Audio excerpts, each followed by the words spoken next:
8:12 on the dot. Welcome back to WJZ Saturday morning. 55 degrees here on top of TV Hill in mid-50s. That's about the name of the game across a good portion of our area this morning. I'm meteorologist Rochelle J. Happy Saturday, everyone. 55 degrees in Westminster as well as in Columbia. Mid-50s for our friends in Cockeysville. And as you head down the JFX, Baltimore City as well, sitting at 54 degrees right now. And Tony, if we can zoom out, I want to check in on Severn. See where they're sitting this morning. It looks like also 55 degrees in Severn. Our Bel Air sensor taking a bit of a nap. It was working a little earlier this morning. Hopefully it's back for our 8:30 half hour. And we're also sitting in the mid-50s for our neighbors in Chestertown on this final Saturday morning of April 2026. Now, as far as the rest of that forecast goes, pollen report. You hate to see it. High levels of tree pollen once again for today.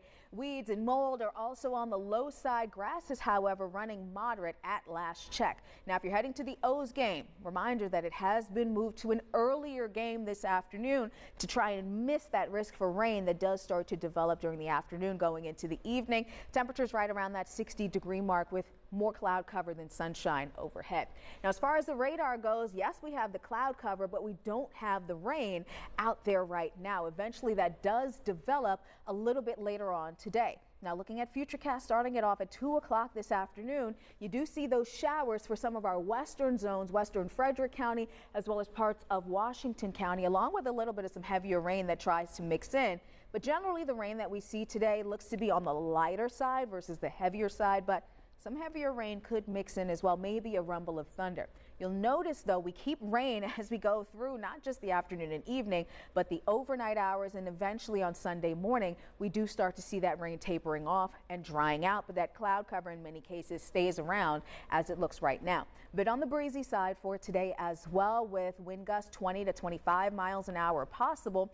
Now let's get into your neighborhood forecast. Frederick, Carroll, Baltimore counties, we're looking at upper 50s and some low 60s with more cloud cover than sunshine. And again, that rain developing this afternoon going into the evening and overnight. Temperatures this weekend are going to be running on the cool side, 10 to 15 degrees below normal for this time of year. Eventually, those temperatures do start to stabilize into the work week.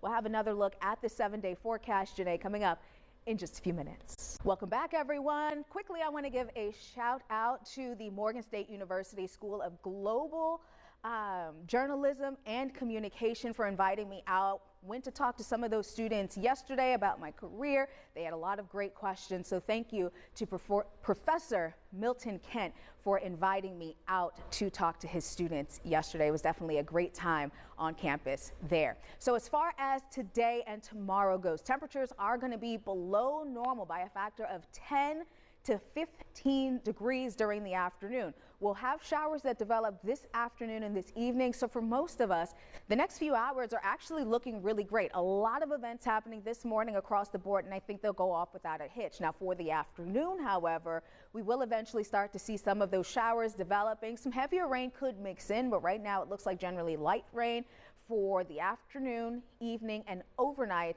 Rain does wrap up at some point during Sunday morning, so Sunday afternoon looks okay. So if you're heading to the O's game against the Red Sox, right now it looks like that game will be fine. Temperatures do start to level out with a midweek chance for a few more showers to move in. We'll have another look at this coming up, Janae, in a few minutes. Welcome back to WJZ Saturday morning. You're taking a live look outside. It is gray. It's a little muggy out there, but that's why we have First Alert meteorologist Rochelle J here to help us break it all down and help us answer the question. I'm not going to sing it, but can you stand the rain? Can you stand the rain? Particularly for this afternoon and evening. Lots of stuff going on around our area today specifically. And as you're looking toward that afternoon and evening forecast, it's certainly looking a little bit wetter than what we're dealing with right now. Yes, we've got an abundance of clouds on the WJZ Observatory looking over the Inner Harbor this morning, but those clouds, they're not producing any showers. Eventually, though, they will be a little later today. We've got an area of low pressure that's pretty close by over the next couple of days, and that's going to keep cloud cover with us in some capacity. We had some sunshine breaking through earlier, but clouds, and eventually some showers. Right now, we're sitting in the low to mid 50s across the area right now. Here's a look at first alert radar. Sweeping pretty quiet across most of the state. A few showers moving toward far western Maryland right now, and a couple of showers moving away from northeastern Maryland. So we are dry, just on the gray side. I want to show you the satellite because there are a few spots where the cloud cover has broken up just a bit, but you do notice there are some areas of some clouds around that the satellite is picking up on. So we could still see a little bit of sunshine breaking through before that rain moves in later today into tonight. So here's your weekend planner. We're starting off dry. So your morning plans, morning jog, grocery shopping, anything like that. I know we've got at least one walk happening in the area for today this morning. Right now that looks fine, just cloudy and dreary, but looks like it stays on the dry side. Afternoon, evening activities, that's what we're going to be watching for some of those showers to move in and the potential for maybe a thunderstorm, maybe a heavier shower to move through as well. Now Sunday starts off with a few areas of some rain, but eventually it does dry out a little later in the morning. So we'll start the weekend and it looks like we end the weekend dry, but we have showers sandwiched in between those two dry times as well. So we'll take a closer look at that forecast as far as the timing of the showers today into tomorrow. And when temperatures start to get a little bit closer to normal, we're running cool this weekend. That's coming up, Janae, in about 10 minutes.